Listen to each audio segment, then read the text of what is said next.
大家好，我係 Bonnie， 今日同大家分享點樣製作屬於你自己嘅手寫字體啦。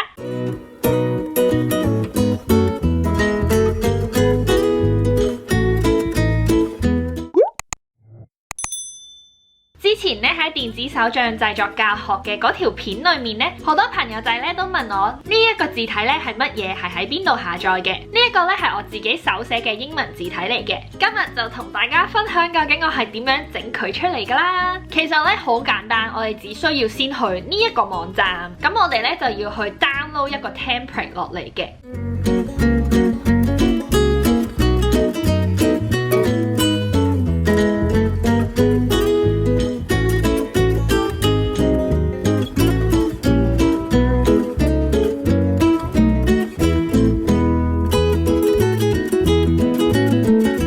如果你有 iPad 嘅話咧，係可以喺你 iPad 嗰度直接寫嘅。不過咧冇咧都唔緊要嘅，你只要將呢個 template print 出嚟去寫就 OK 噶啦。咁呢兩個方法咧，我都會各自做一次嘅。咁我哋先嚟去 print 咗個 template 出嚟先啦。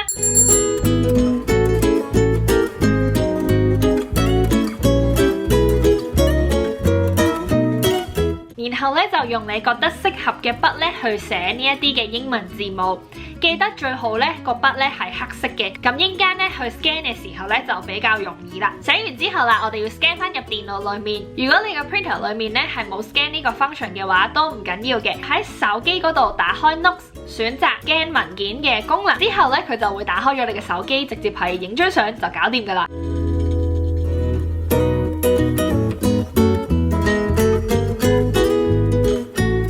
儲存好呢一個 document 之後咧，你就要翻去網站嗰度，然之後咧將呢一個 document 上傳。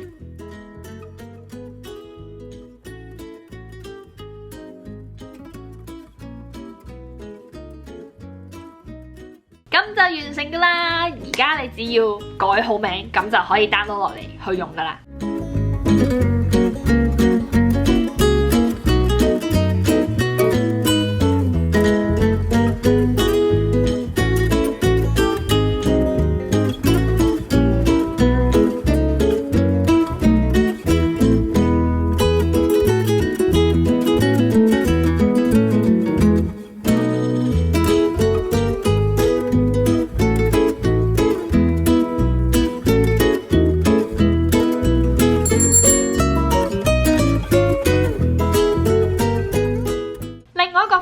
就係用 iPad 啦，咁我就會 download 咗呢一個 template 之後咧，我會用 Procreate import 呢一個嘅 document。咁你用唔同嘅筆去寫每一個字母咧，都會有唔同嘅效果嘅。Procreate 咧係一個要俾錢嘅軟件嚟嘅。如果你唔想要去俾錢 download 呢個 app 嘅話咧，其實可以 download 另外一個 app 叫做 Sketchbook， 都係可以做到同樣嘅效果嘅。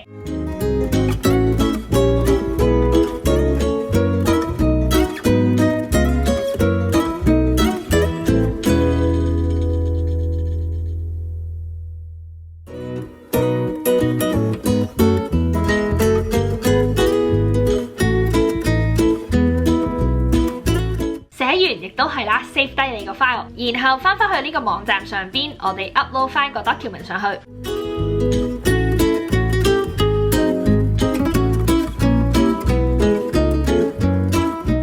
完成咗之後咧，我會用呢一個嘅 brush 嘅名咧去命名嘅，因為咁樣咧你就唔會唔記得咗咧，究竟你呢一個字體咧係用乜嘢嘅筆去寫噶啦。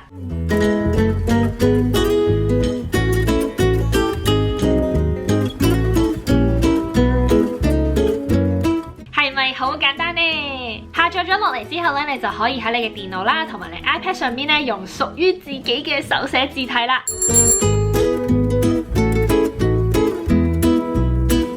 究竟點樣可以下載到字體喺 iPad 嗰度使用呢？呢個時候咧，你就需要一個額外嘅 app 啦，佢都係免費嘅，叫做 iFont。首先咧，你就要撳右上角 Import 去匯入你嘅文件，然之後咧，你撳 Install 咧，你就可以跟住佢嘅步驟去做噶啦。首先你要去撳 Allow，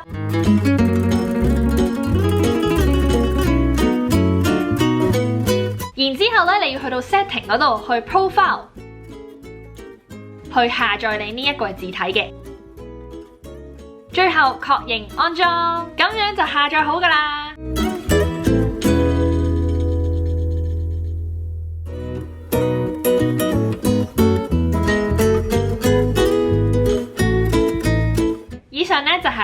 點樣咧去製造屬於自己嘅手寫字體。希望咧大家咧都能夠用到自己製作嘅手寫字體喺你嘅電子手帳，又或者平時寫 note， 又或者咧係嚟去 edit 影片同埋你嘅 IG post 上邊。如果你自己整咗你嘅手寫字體又唔怕同我分享嘅話，記得喺下邊留言話俾我聽，又或者你可以 email 我，或者你可以 IG 揾到我，同我分享一下你嘅製成品啦。希望你會中意今日嘅影片，如果中意嘅話，記得俾個手指公我。新拖期影片記得喺呢邊撳 subscribe 呢個 channel 啦。再如果中意嘅話，唔好記得分享俾朋友仔睇。我哋下次再見啦，拜。